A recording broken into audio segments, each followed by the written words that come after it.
So it was a win and you're in scenario for the Lakers and the Pelicans tonight, but even if you lost, you could still get in.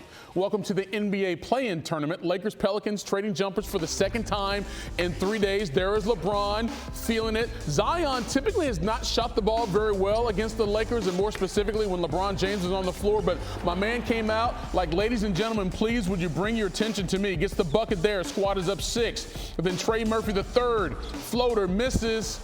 Larry Nance Jr., Zion for the finish. He had 10 points in the first quarter, and his team was up 5. Right before the end of the opening frame, Zion, Herb Jones, 3-ball corner pocket, good. 34-26 advantage for Nola going to the second. LeBron trying to get his squad on a run. Blocked by Zion. Pelicans run it the other way. Zion in transition, misses. D'Angelo Russell gets it, and guess who was still back there? LeBron. Easy finish for him. Lakers cut the deficit to 5. It's a 3-point game now here. D'Lo, ooh, tough bucket. Fading away over Zion. He had 15 points in the first half. Lakers are down just 1 at that moment. We got less than 5 to go in the second quarter. Lakers now up by 3. LeBron, he had 15 in the first half. Lakers up 5. And then right before the break, Pelicans inbounding down 12. Zion to beat the buzzer, gets it. He had 20 points in the first half. He had just 12 in the game against the Lakers on Sunday, but his squad was down 10 at the break. Let's go to the third quarter. Just watch LeBron here. Slides in and takes the charge, and dude, Zion put him on the ground like a tackling sled. Come on, boy, that is athlete on athlete. Even Zion's like, sorry, Unc. Later in the quarter, Pelicans down 18. Watch LeBron again. Guess what he does? Dude has been in the league for 112 years and out here taking charges, boy. That's what it matters to him. Ooh, how about that fake and the under for the bucket? LeBron showing the old man game as well. Let's go to the fourth quarter now. About 6 minutes to go. LeBron again gets blocked by Zion. Pelicans going the other way. Zion over to Jose Alvarado for 3. It's a 2-point game. How you feeling, Nola? Less than 4 to go. Pelicans down 2. Alvarado to Zion. Zion with 38 points off that alley-oop, and that ties the game at 93. Next possession. Zion, floater over AD, 40 points. But after the play, he's like, something is hurting. He's upset. Visibly upset because he has to go to the locker room. No Zion to finish the game. Less than 2 to go. We're tied. Alvarado drives. Trey Murphy. Russ comes up with a steal. Other end. Austin Reeves with the lob to AD. Huge swing there as the Lakers get the 2-point advantage. And then next possession, D'Lo. Pretty much the ball game.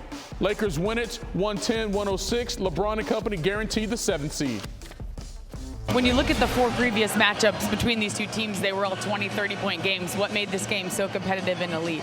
Because that's a competitive team with a lot of pride. And we understood after how we had played the last game that they was going to give us everything they had, the whole kitchen sink and the toolbox, and they did that. So, it was a gritty win for us. And we punched our ticket to the postseason, so it was a good win. Yes, you did. Those clutch free throws down the stretch. One sign that this team has the readiness of the most important time of year. Now you face Denver. Early thoughts on them, and just over this 15-game stretch, what makes you guys ready? Yeah, I mean, it's the defending champion, and, we understand, how difficult of a matchup it's been versus them. They're going to make it tough on them. We got to try to make it tough on them. So, we're going to get an opportunity to kind of rest tonight, maybe rest tomorrow a little bit, and then get back into the books and get ready for this first round series. That's going to be extremely tough on us. Thanks, LeBron. We'll see you down the road. All right, thank you. All right, so we haven't had the play-in very long, but the Lakers have never lost. They're 3-0, and again, as I mentioned, that locks up the 7th seed, and so that puts them into a matchup against the Nuggets. And as you heard LeBron said, this matchup will be tough for them, and this season was indicative. They were 0-3 against the defending champs during the regular season. Even worse, Denver has taken 8 straight against the Lakers, including a sweep in last season's Western Conference Finals. New on SportsCenter, head coach Darvin Ham. That's a hard ball club to play, man. Their length, their athleticism, their skill, their ability to shoot the ball. Zion, his nonstop relentlessness and attacking downhill.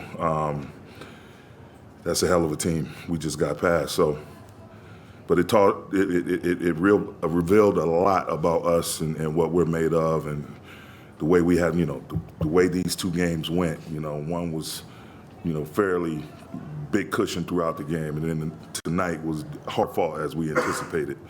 And so I'm just proud of our guys, just doing the little things, taking charges, whether it's Bron or different people taking charges, coming up with big defensive rebounds, D'Lo getting back, sprinting back, coming up with a huge steal late, hitting a huge bucket in front of their bench to go up 4.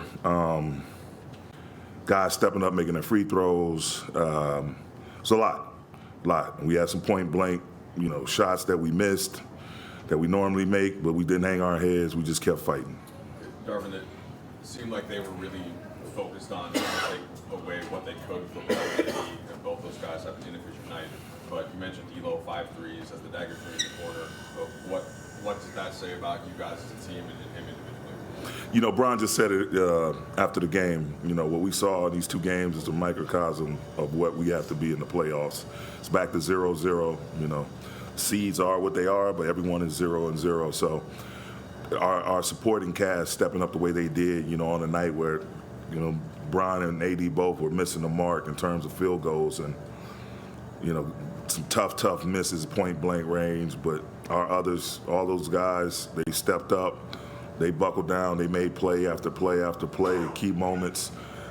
Gabe and his couple of threes he made early on were huge. His defense, Torian, all of these guys, man. It's just D'Lo, you mentioned, AR, Rui, like they really, everyone pitched in to help the team captains tonight, and it's a beautiful team win. Here in the green room to discuss basketball, 3-time NBA champion Danny Green. Lakers, Pelicans. The Lakers have played their way in.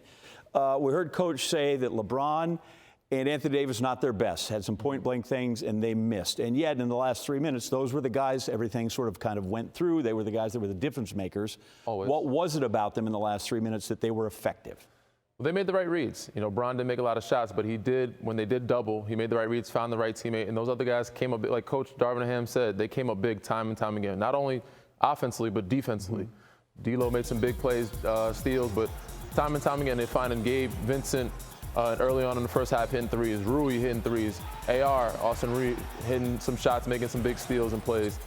D'Angelo Russell, you see him in the corner right here hitting a big three. But every time New Orleans went on a run, these guys time and time again stepped up and made big shots, and this is what kept the Lakers out of danger zone and losing in New Orleans. Yeah, and arguably in those last 3 minutes, only one empty possession. So they either got a bucket, got a rebound, got back to the line, and managed to do that. Zion Williamson was brilliant. Where the other guys may have been missing shot for 40, he had 40 points, 11 rebounds. He was great. Unbelievable. But now he leaves with an injury. Before we get to the performance, I want to know how the injury affected the back end of this thing. Well, he was out for the last 3 minutes. You had B.I. on the bench. C.J. McCollum was still coming off the bench. He was cold. And really the game changer was not only Zion, but Jose Alvarado. He was playing unbelievable, dictating the tempo and the pace of the game. But Zion was a real main scorer. He was the lead scorer. So those two guys were leading the pace, leading the way offensively and also defensively. Jose was doubling teaming Bron and getting active and getting some steals. So when he went to the bench, this changed the whole momentum of the game and had to sub in CJ, and then Brandon Ingram was cold, couldn't put him in at that moment. So they kind of lost a lot of momentum with him going out. We talk about the loss of momentum. Willie Green, coach of the Pelicans, he probably has more to say on that. Here he is now on SportsCenter. Right now, we know his left leg soreness, and he's going to get some imaging on it tomorrow, and we'll figure out more. That's the report that I got back. I haven't talked to him or anything like that, but we'll see how we feel. We'll see what happens tomorrow when we get the results back. Do you know if it was a knee or foot? I couldn't tell. I don't know if it was a knee, foot. So once tomorrow, I'm sure I'll have more of an update of what's going on with him. There's a ton of swings in that game. I mean, what are just your emotions coming down from it? Obviously, tough loss for us. The guys battled. I'm extremely proud of that group, how they fought. They hung in there, and we got back in the game by just simply upping our physicality, keeping them out of our paint, and being scrappy. We fell short in the end, and that's the disappointing part. But we got to feel this one tonight and regroup and get ready for another one. I mean, just a monster Zion game. How tough was it not to have him those last 3 minutes after what he did? It was tough. It was tough to see him go down. We're all praying and hoping that he's okay, but he was battling. He was going, and the team was right there with him. So it's tough. We'll see what happens, and we'll go from there. I really didn't use. Game tied when he left with 3 minutes 13 seconds. It was not tied after he sat down for the last 3 minutes of that game. I would like you to talk about his performance, though, because we kind of judge guys how they do in a playoff in a big situation, and he was the superstar of superstars on the floor tonight. Yeah, I mean, he had to be. The game he had previous to this one wasn't his best game. It was probably his worst game of the season, but tonight he came out, bounced back, proved to the organization and to the rest of the world that he is that guy, franchise guy that they tagged him as, and had one of his best games of the season and his career tonight. Getting 40 before the injury, but he said he bounced back in a way that we expected him to or wanted him to. He typically does not have great numbers against him throughout the past years in the season prior to this game, but tonight he found his rhythm. They got out and going. And, they got him in open run, open floor, transition baskets, getting to the free throw line some. Hit a couple mid-range jumpers, too, which shocked me. But, he was old Zion, getting back to the rim, playing bully ball, and getting that second bounce. And unfortunately, he went down with this injury, which changed the whole momentum for this team. So they'll get him in the tube, left leg imaging tomorrow to see exactly what they have. If he can't go, what are our chances, whether it's the Kings or it's the Warriors they got to go against here? Yeah, it's going to be tough, especially with Brandon Ingram coming off the minute restriction or he's only been back for a couple games. You guys seen him come in and ask those two guys to do a lot without Zion being there. That's a tough ask when you're playing against a team like Sacramento Kings or Golden State Warriors. A couple minutes ago, we saw the Lakers' lack of success, 8 straight losses to the Denver Nuggets, and now they get them at a best-of-7. Right now, it looks like if you win 8 straight, that's numbers are in their favor right now. It's a quick deal if you're the defending champions going against them. But where do they start in dealing with the MVP there? Because if they don't get Jokic under control, forget it. For sure, but I think this year is different. I think the Lakers have the advantage from the bench standpoint because Denver Nuggets had a really deep team last year. Losing Bruce Brown, Jeff Green, and all those guys and company coming off the bench makes it different. But obviously, AD Jokic is the matchup we're all looking for. AD has to keep him under wraps and also be able to play him one-on-one so that he doesn't get other guys involved like MPJ and Aaron Gordon. That's where the Bron's matchup comes into play. So this matchup is always the one that we want to see.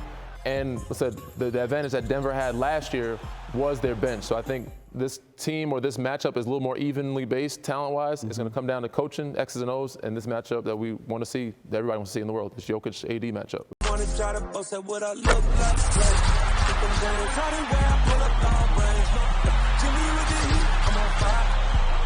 NBA